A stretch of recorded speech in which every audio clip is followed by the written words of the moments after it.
What's going on, guys? This episode we are heading to C10’s in the swamp. All right.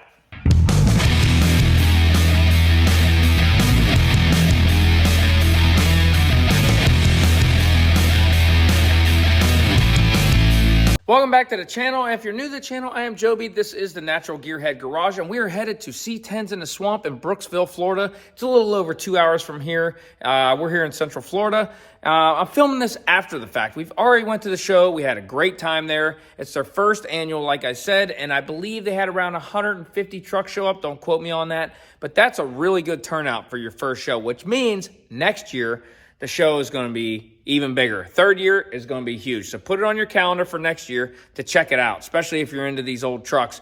The nice thing about it is they have a swap meet area, a lot of C10 parts, tools, things like that, obviously.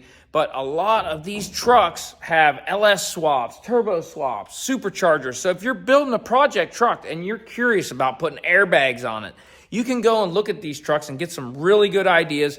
Talk to the guys who did it. They can maybe lead you down the path to save you a little money, spend money here, don't spend money there. That'll really help you out in the long run. And you can kind of network and meet some really cool, just like-minded people and just have a good time. It was a blast. Definitely put this one on your calendar for next year. This video is going to be a little different than most. Not a lot of audio during the show. It's just going to be music and showing you some really cool trucks. And if you like the content, consider subscribing if you would. Like, share the video. That really does help out the channel. And I appreciate you watching. And we'll see you in the next video.